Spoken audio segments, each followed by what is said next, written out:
museums, signing a whole bunch of pictures that you guys wouldn't even believe how many pictures we signed prior to getting there, but it's a pile. It's really fascinating to see that rocket roll out on a rail car, and like 45 minutes later it's vertically ready to go. And then later that night, I think both of our crews launched in the middle of the night, so we had a significant sleep shift to do to accommodate that. But it doesn't matter what country, what vehicle, no matter what, this feeling is the same as when you strap in a rocket on game day and it's time to go to space. All worries in the world and the most important people in our lives are right there in the cockpit next to each other. And for me, Pavel, and it was a treat to be riding to space with Pavel and Sasha. Exciting time for us because 6 hours later we were docking to the space station. And there was a lot of talk about how that would be, what would our actions be like during those 6 hours, because there's a bunch of burns and maneuvers and things you have to do. But in reality, it worked out to be a really nice pace. You have about 20 minutes or 30 minutes in between big activities, and that was enough time to get up to the orbital module, the BAO, which is this part right there in the middle. And we could go to the bathroom, eat some food, rest a little bit before we had to do our next activity. Pretty fascinating to me, rendezvous. It's amazing how seamless and easy it looks, but there's a lot going on in the trajectories and things to make it so effortless. There's about an hour and a half or so you got to wait for all these leak checks, and that's a time of great anticipation because you know these guys are right here on the other side of the hatch waiting to greet us. And I knew Hadfield was there with his big bushy mustache and you with my fake one.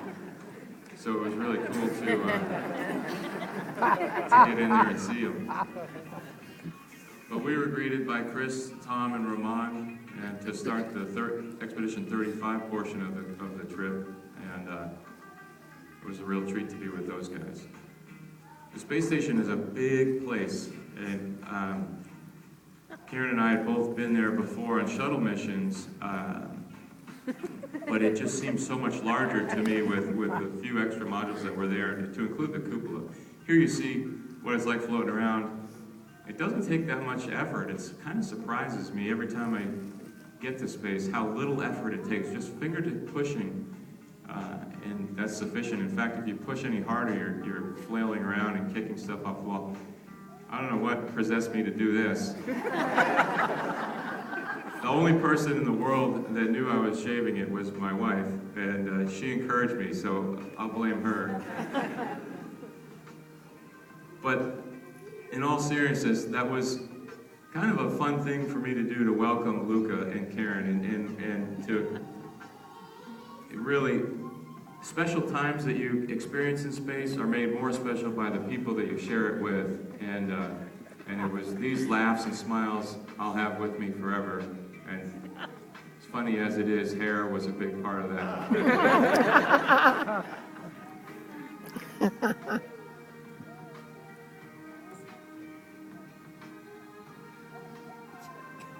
It's kind of fun to assemble for these group pictures, and it's kind of like when you take Christmas card pictures with your kids. It takes about 300 to get one good one. Here's a little bit about the footage on the Russian side of the space station. We very often see the U.S. segment, but it's kind of neat to see the Russian side. What I like about theirs is they have Velcro all over the walls, and it's very convenient to put things in one place as you move around the space station on the Russian side.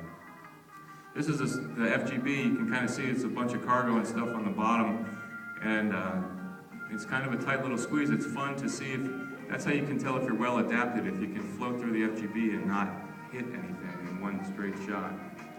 Bunch of bags. You can see, you can kind of picture later on we'll talk about cargo ops, but there was a little bit about those white bags and how quickly they add up. This part of the video talks really about maintenance, and the amount of maintenance we do really kind of adds up, but you get better and better at it as the time goes on. This is part of the water processing system, and every time I go talk to elementary school kids all around the country, I tell them how that turns yellow stuff into clear stuff. but maintenance is a big portion of our time. Obviously, most of our effort is experiments, and here's this next portion is about experiments. So here you can see Chris moving his hands around, but what he's really doing is controlling the seventh crew member, which is Astronaut. And Astronaut is this very big robot.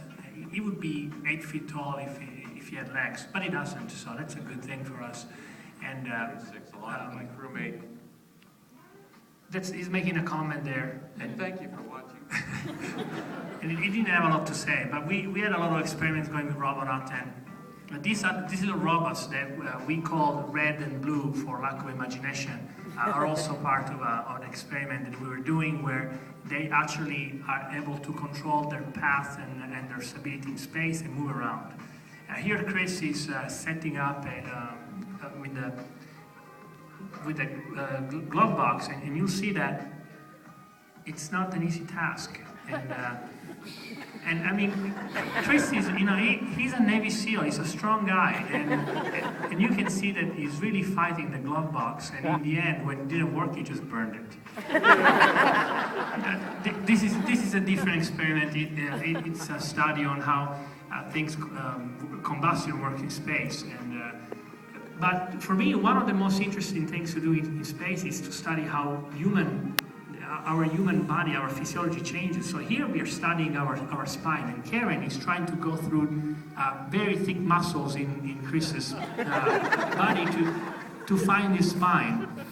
And Karen was telling me how hard it was, and then the next day I did it on her, and I said, this is a piece of cake. It's so easy to take pictures of your spine. We do a lot of different activities, and here, this is something that happened when Chris was on board and we were not, when they had the leak, and it turned into an EVA, an extra EVA for Chris. And then later on, I was privileged enough to actually work with Chris on EVA 22 and 23, and this is part of the preparation. I can guarantee you that it's one of the most fun parts to work with EVA equipment. You know that it will keep you alive when you're outside, and it's very exciting. This is a demonstration that Chris came up with to show you or anybody how the safety tether that we use actually has a pretty strong pull. The camera is attached to the safety tether, and you see how fast it goes from one end to the other. And this video actually helped me a lot when I was outside and I couldn't see where I was going, because I used that pull to kind of understand which direction I had to go later on when I had the water in my helmet. And I always say that that experience for me was interesting because for the first time in my life, I felt I know what a fish in a fishbowl feels like, and from the other side of the fishbowl. This is Chris and I going out and doing our activities, and it is amazing to be outside and to hold on one side to the space station, and you're holding to your new home in space, and on the other side you look down on Earth, and you know that that planet contains all humanity from the past, the present, and the future is all out there. All our history, all we have done, and it's just an amazing experience. I don't really have words to describe how fantastic it is. But this picture gives you an idea of what we do, and I think this is when we found out that I had water in my helmet. That was certainly an exciting moment for everybody, and a lot of people asked me how I did it, how I did not lose my cool and just went back. But really, I cannot take any credit. The merit of that everything went well goes to the team, and when I mean the team is everybody on the ground and the crew on orbit all together. We worked so that you can see some of the water there in the helmet. Yeah. We all worked together, and the training saved me, and so I'm really happy that went that way, because I'm here talking about it. And you can see here, I made a video to show how I wash my hair, and which is very easy in orbit, and you can see how the water sticks to the skin and just doesn't go anywhere.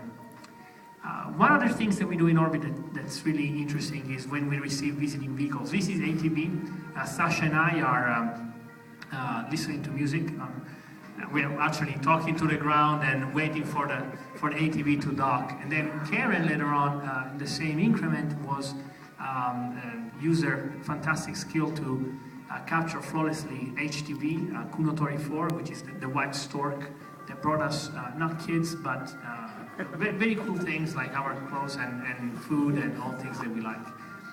And then later on, we actually were the first ones to see orbital Cygnus and to capture it, and that was also a fantastic machine that performed flawlessly. It was incredibly stable. These robotics machines are fantastic, and one of the things that on the ground is really hard to do is to move things around, but in the end in orbit is very easy. And then we send them down and they look fantastic and like a shooting star, but remember it could be our waste burning. When next time you see a shooting star and express your wishes. Well, certainly the reason we're at Space Station is to do science and maintain the station so that we can do the science, but we're also living there. And this is our dining room table in the US segment, and this is one of the nights we're gathering as a crew. I think it's Mexican night. I see a thing of salsa back there. Eating is an important thing here on Earth and also in space. Food is important. Here's one of our concoctions of strawberry shortcake. It was quite tasty. We really enjoyed making different dessert concoctions. Exercise is also an important thing. There's a lot of bone and muscle mass associated with living without gravity, and so we exercise 2 hours every day to maintain our bodies in a condition that returning to Earth will be much easier for us. And like I said, we're living there, that we do everyday things. You may have seen this video I made of washing my hair. Here's a demonstration. Chris was talking about how easy it is to move, and it really is. That's one single strand of my hair between my fingers there, and I'm pushing off of a handrail with that strand of hair. And we also have some leisure time on the weekends, mostly Sunday, where we can just kind of do the things that we enjoy doing. Luca's very musical. He would play the piano and the guitar quite often. I tried to take one of my favorite hobbies up there and I'm doing a little experiment on what it's like to sew, and really had a great time with that. And one of the crown jewels of the space station is the cupola, because of the view it affords us of the Earth. The first time you see the Earth from space, it's something you can't describe.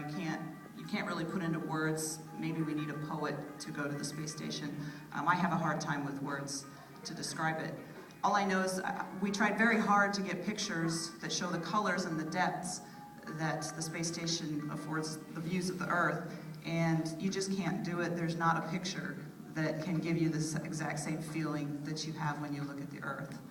And the cupola is great because we can get a 360-degree view of the Earth.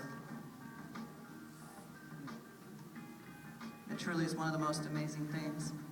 This is departure time for our Expedition 36 crewmates, Pavel, Sasha, and Chris, leaving us. It's a sad time when they have to leave. This was about 2/3 through the time when Fyodor, Luke, and I were there. And it's sad to see them go, but we're also happy for them because we know they're going home to their families.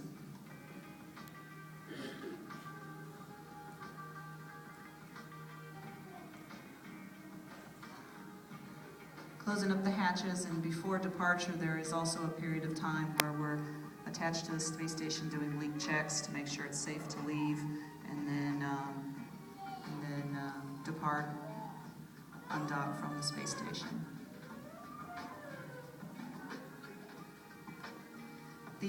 After undocking, just a couple orbits later, we do the deorbit burn, re-enter the Earth's atmosphere, and it really is a show like this. The outside of the vehicle is seeing quite a bit of heat, which is an understatement. And we're feeling the G's on our body. We reached close to 5 G's. You feel pretty heavy pushing back in your seat as you're going through the atmosphere. And it's a pretty dynamic ride. It's a lot different than the space shuttle. And when the parachute opens, it's like a bad amusement park ride, I would say. And but then it's a nice ride under the parachute until we actually hit the ground. Fyodor tells us that of the Soyuz landings that he's done, ours was the most gentle. So I'm not sure I would have wanted to be in the others that he was in. After we land, the ground forces do a great job of getting us out of the vehicle. In our case, they got Fyodor and then the Olympic torch, so Luca and I had to wait a little while. But they got us out, and it was a beautiful day. It was nice and cold, which is actually pretty nice after coming in and the way you're feeling after landing. This is in the helicopter ride from the landing site to Karaganda, Kazakhstan, and I was a little sleepy and I felt like I weighed 500 pounds. I don't think I moved the entire time I was in there.